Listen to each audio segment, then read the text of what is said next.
Kondisi-kondisi yang kami selamatkan itu kadang tidak dalam kondisi sehat ya, dalam arti kata ada yang ketabrak, kakinya bengkok atau rahangnya gimana, dan kemudian pas didiagnosa lagi ternyata ada virusnya.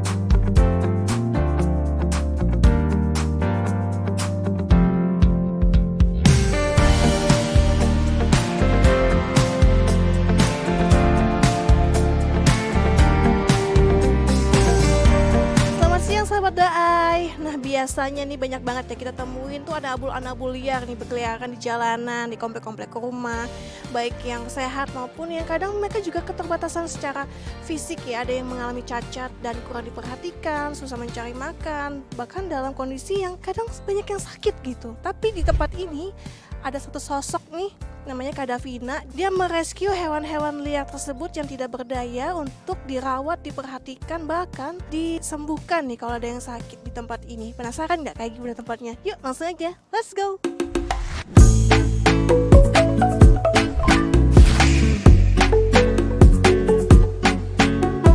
Halo Sahabat Dai, selamat datang di Yayasan Nataswata Nusantara di Rumah Kucing. Wah, ini banyak banget kucing-kucingnya Kak. Iya, ini di Rumah Kucing ini kucing-kucing yang sehat. Ada sekitar 100 lebih, bisa dilihat semuanya sehat dan gendut-gendut ya. Wah iya tuh, lihat tuh Sahabat Daai tuh. Udah berapa lama Kak di sini Kak kucing-kucing ini? Kalau berapa lama kita ngomongin, kalau dari awal berdiri kita kan dari tahun 2014 ya yayasan. Tapi kalau pindah ke lokasi ini baru tahun lalu tanggal 29 Desember. Jadi selama ini kan kami memang sejak berdiri sewa tempat ya. Sewa tempat, sewa lahan. Jadi kayak apa ya, nggak bisa membangun secara proper, dalam arti kata kita mikir kan bakal pindah lagi, bakal bongkar pasang lagi gitu kan. Jadi biasanya selalu bangun tuh seadanya aja gitu. Karena 2 tahun yang lalu, puji Tuhan, puji syukur, alhamdulillah kami dapat membeli lahan ini sekitar 4.200 meter. Lalu sejak 2 tahun yang lalu kami membangun, dan ini salah satunya yang sudah jadi proper ini yang Rumah Kucing. Gitu. Dan rumahnya juga ini sangat nyaman ya untuk para kucing-kucing di sini tuh, sampai ada ini Kak ya, tempat mainan ya Kak ya? Iya, ini bantuan dari salah satu donatur terbesar kami. Beliau baik hati sekali dan menawarkan apa yang diperlukan untuk rumah kucing gitu kan. Terus kami propose gitu kan, kami perlu ini, perlu itu. Terus tanpa bernegosiasi beliau langsung memberikan semua ini kepada kami di sini. Jadi kami sangat beruntung dan berterima kasih sekali kepada donatur yang selalu percaya ya kepada kami, dan ya membuat kehidupan di Rumah Kucing ini menyenangkan, happy merekanya. Dan ini juga ada outdoornya nih kayak semi outdoor. Iya, jadi kami memang bikin sengaja ya supaya ada sirkulasi juga yang baik di Rumah Kucing ini. Jadi desainnya seperti ini, dan mereka juga lebih senang karena ketika ada sinar matahari mereka selalu semua pada berjemur di sini kan. Kan hewan juga perlu ya, sama kayak kita butuh matahari, butuh berjemur gitu kan. Udara jadi segar. Iya, udara segar gitu kan. Jadi kami desain seperti ini. Tapi ini dari mana aja Kak kucing-kucing ini Kak? Jadi kami itu bekerja berdasarkan laporan, dan wilayah kerja kami itu hanya Jakarta ya Jabodetabek lah gitu loh. Kadang-kadang ada special case juga di mana di luar Jakarta, tapi sebenarnya ranah kerja kami hanya di Jakarta aja gitu loh. Terus ini ada, jadi kami tidak memakai pasir lagi, kami memang mengajarkan si kucing-kucing ini PNP-nya di WC, di toilet. Diajarin ke toilet itu Iya, Kak? jadi makanya kami desainnya ini agak seperti pasir. Awalnya mereka nggak ngeh ya, maksudnya nggak tahu, tapi karena tapi kita pancing dengan waktu itu kita sebar pasir sedikit aja gitu untuk memicu mereka atau mengundang mereka bahwa kalau pipis sama pup itu di sini Biar gitu. ada tandanya gitu ya. Jadi lama-lama mereka terbiasa udah tanpa pasir lagi. Jadi kalau misalnya mau bersihkan tinggal sebor pakai air aja gitu loh. Tuh lihat tuh sampai Kak Davina dikelilingin tuh kucingnya Iya, nyender-nyender tuh kan. Udah Ya deh Allah. langsung bulu semua nih. Tapi di sini juga ngerawat yang sakit Kak katanya Kak. Iya, kami ada yang sakit tapi itu ruang sendiri ya. Oh, Karena ada memang ruang beda. ini kan kucing-kucing sehat dan sudah siap untuk diadopsi. Oke. Yang kucing sakit itu mereka semuanya kena virus dan virusnya berbeda-beda sehingga mereka harus dipisahkan, harus diisolasi dari yang sehat.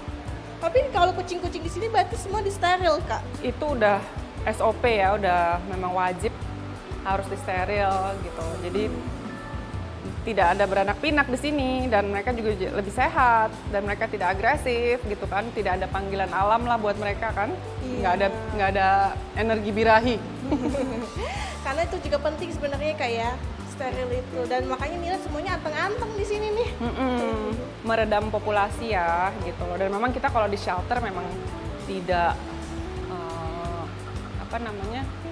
membuat mereka beranak pinak gitu loh. Jadi memang ya udah yang masuk sini harus pasti disteril gitu.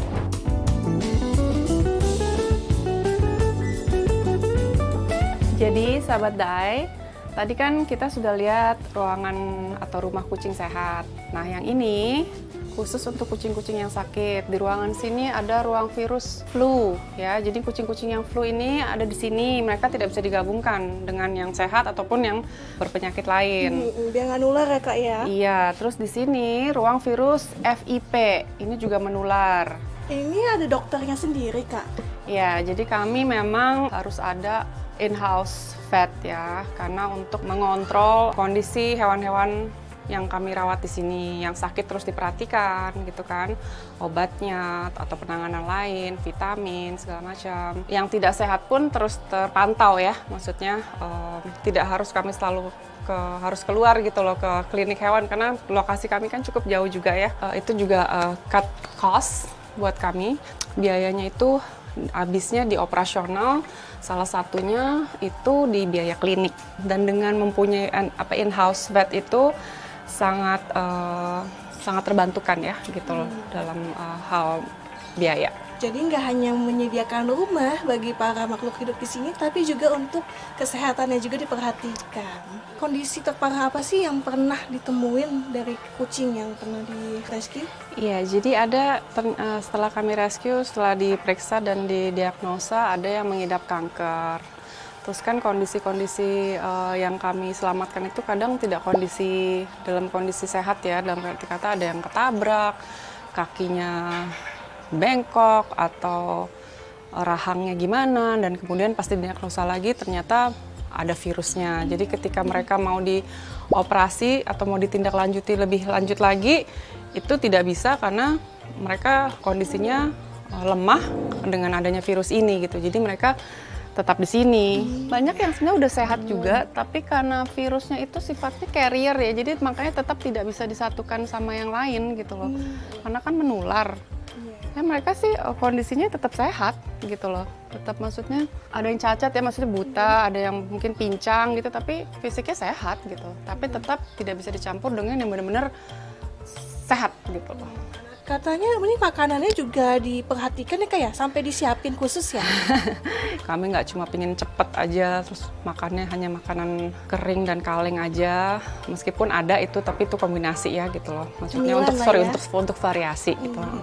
Tapi yang main course-nya yang kami utamakan sebenarnya makanan-makanan yang fresh ya, bernutrisi gitu loh, dan lebih lezat kan kalau misalnya dimasak gitu, lebih fresh gitu kan, dan mereka lebih menikmati gitu. Oke, kita juga penasaran nih, pengen ngeliat gimana sih yang anjing-anjing di sini Kak. Yuk, kalau gitu let's kita go. lihat ke area anjing.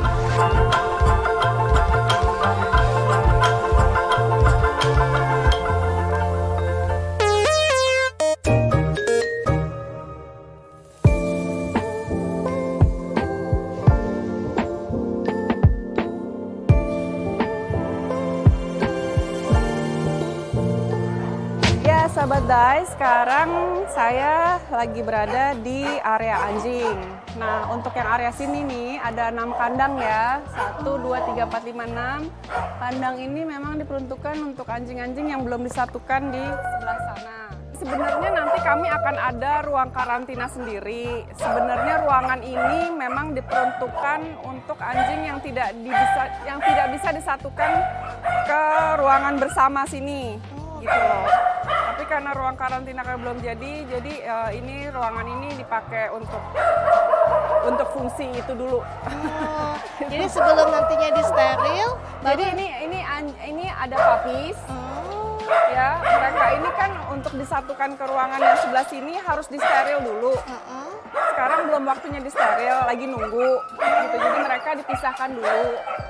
Tapi mereka nggak 24/7 di sini. Ada jam-jamnya. Sehari 2 kali itu mereka dikeluarkan oleh kennel boy kami diajak jalan-jalan. oh masih tetap Gitu loh. ada Tapi ini ada juga yang main-mainnya. sakit sini.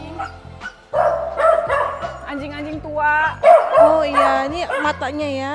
Kalau ini mereka si Koko dan Dogo, mereka ini penakut banget, mungkin punya trauma di masa lalu mereka ya. Jadi mereka tuh ketika dimasukkan ke kandang yang bersama anjing-anjing yang lain, mereka selalu menyendiri dan ketakutan. Jadi kami berinisiasi untuk memindahkan mereka. Mereka nih kakak adik. Oh, makanya ini Jadi anteng banget mereka ya. merasa lebih aman ketika mereka berdua aja di sini. Oh iya, anteng banget sih.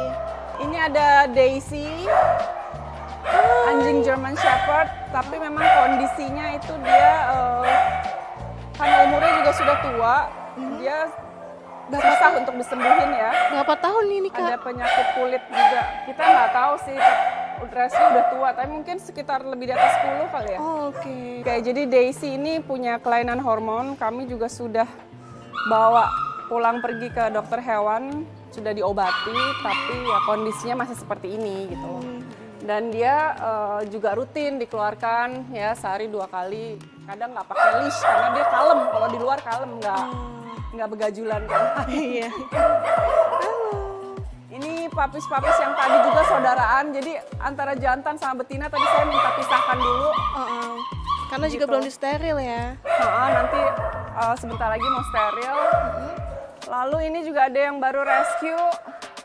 Lucu banget nih. Baru kecil-kecil. rescue karena tidak disukai warga sekitar karena induknya stray kan. Stray itu anjing liar ya, anjing jalanan. Terus dia beranak. Terus warga di sekitar situ merasa terganggu.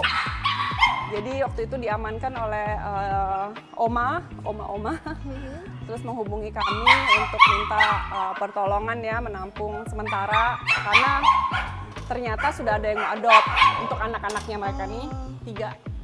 Udah mau Ada induknya juga. Kalau induknya nanti stay di sini di shelter. Oke. Nah ini biasanya mereka mainnya di mana nih Kak lapangannya Kak? So far itu masih di sekitar sini-sini aja sama masih ada lahan yang kosong tuh suka dibawa ke situ ke taman sih. Bukan taman sih ya, lahan kosong sih ya. Buat mereka lari-lari lah ya. Kami tuh bikin sengaja ruangan anjing di sini ada 4 blok. Kami pisahkan berdasarkan energy level ya. Berarti berdasarkan size juga gitu loh. Jadi kalau misalnya sampai baku hantem atau berantem, which is jarang juga, seimbang gitu loh. Mereka saling seimbang karena ukurannya sama, energinya sama. Jadi kennel boy tidak sulit untuk memisahkan mereka. Dan nggak ada yang benar-benar kehajar gitu loh maksudnya. Karena Jadi di sini kami beri nama ruangannya karena biar gampang atau mudah juga bagi kami untuk berkomunikasi. Jadi ada ruang Jupiter. Ruang Jupiter tuh anjing yang ukurannya besar-besar. Energinya lebih besar dari 3 ruangan yang lainnya. Terus ada ruang Venus, ruang Bumi, sama ruang Mars. Selain ruang Jupiter, ruang-ruang yang lain itu, si Bumi, Mars, sama Venus itu anjing-anjing ukuran sedang dan kecil-kecil. Gitu loh.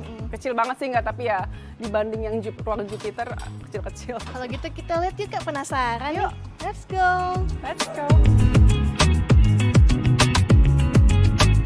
Jadi kami sengaja di sini menciptakan koridor untuk para kennel boys. Ini ruangan steril ya, tidak boleh ada anjing di sini. Karena kami memberlakukan jaga malam. Jadi meskipun malam waktu tidur selalu ada 2 kennel boys di sini yang menjaga ruangan-ruangan ini gitu. Dan ini memang ruangan ini nggak boleh ada anjing. Ini koridor yang kami ciptakan untuk mereka. Jadi Untuk mempersiapkan juga mungkin kadang-kadang makanan, obat-obatan, tapi sini sehat sih semua.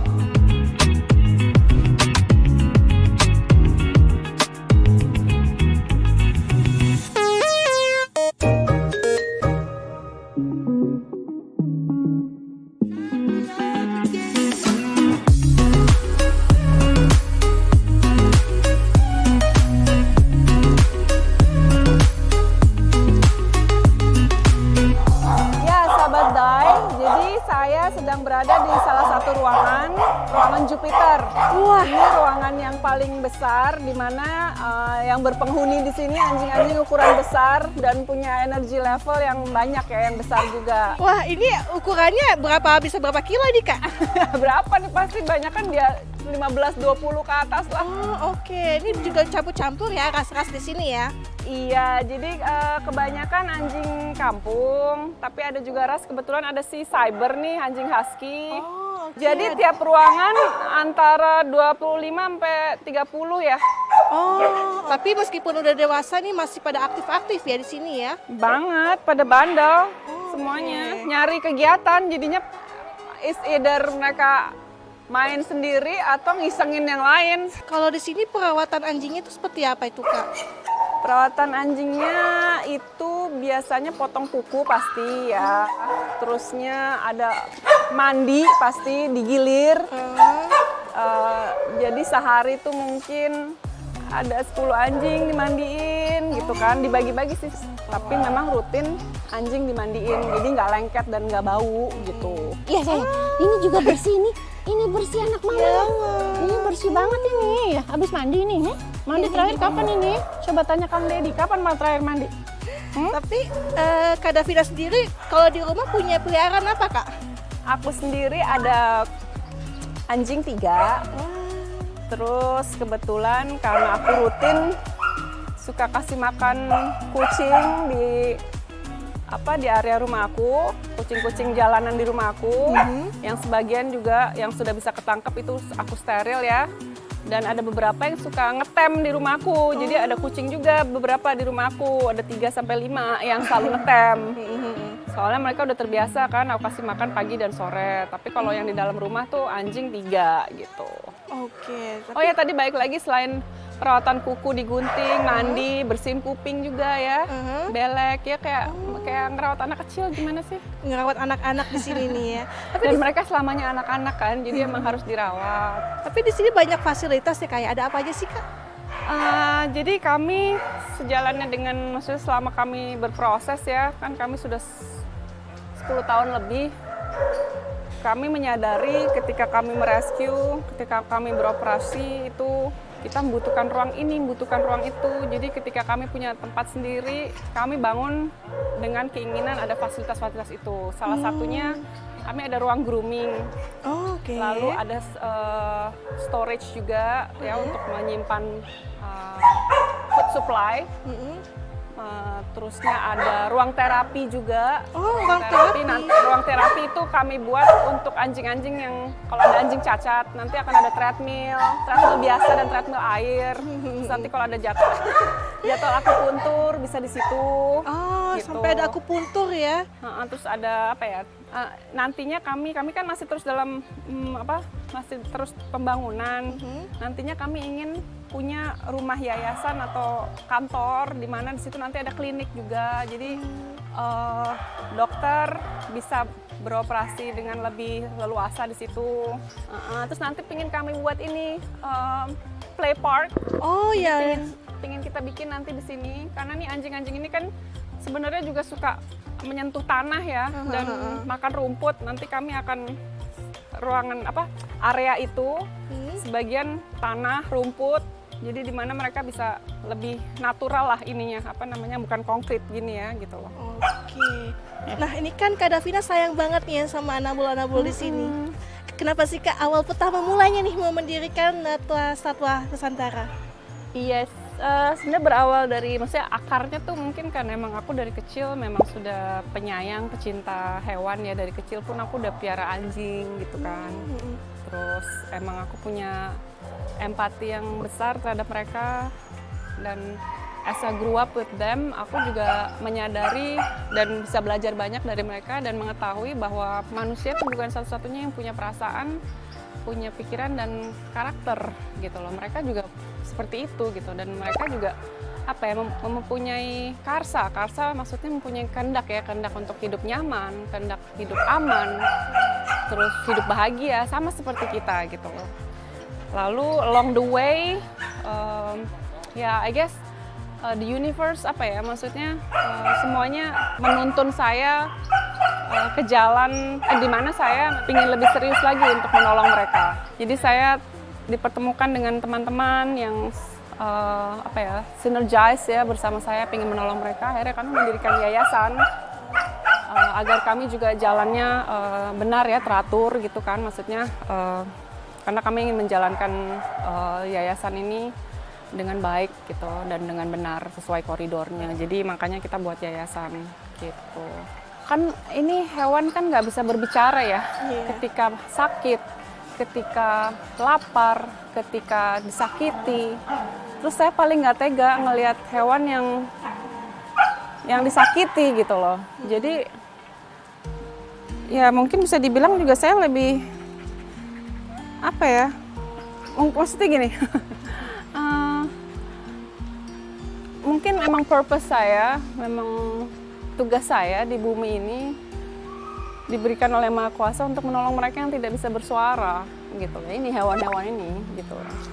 Dan kita nggak usah ngomongin satwa liar deh, kita mau membicarakan hewan yang habitatnya sama dengan kita ya, maksudnya hewan yang terdomestikasi, yang sudah terdomestikasi, yaitu anjing dan kucing. Dan banyak sekali kasus yang kasus yang mereka alami di dunia ini gitu loh.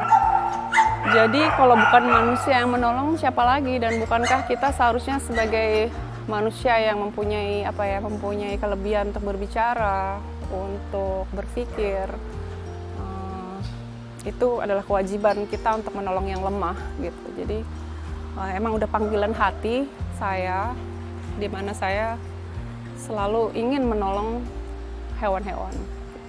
Bersyukur sekali ya, hewan-hewan ini, makhluk hidup ini ada yang diperhatikan oleh sosok seperti Kak Davina. Sehingga mereka nggak sendirian di bumi ini, tapi bisa diperhatikan bersama-sama di sini. Makanya kita juga selalu raising awareness, memberikan edukasi juga kepada masyarakat di luar sana tentang welas asih, tentang empati kepada hewan gitu loh. Karena ini tugas kita bersama untuk menolong mereka gitu. Jadi kami berharap bukan saja tugas kami di sini, tapi semuanya saling bahu-membahu membantu dan menciptakan lingkungan atau kehidupan yang harmonis, kehidupan yang berbelas kasih terhadap makhluk hidup di sekitar kita.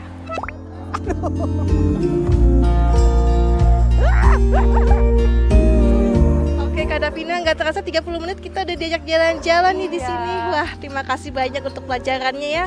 Dan lucu-lucu banget, semoga sehat-sehat semua Nabul di sini ya. Terima kasih Kak. Thank you so much for having me. Sahabat baik.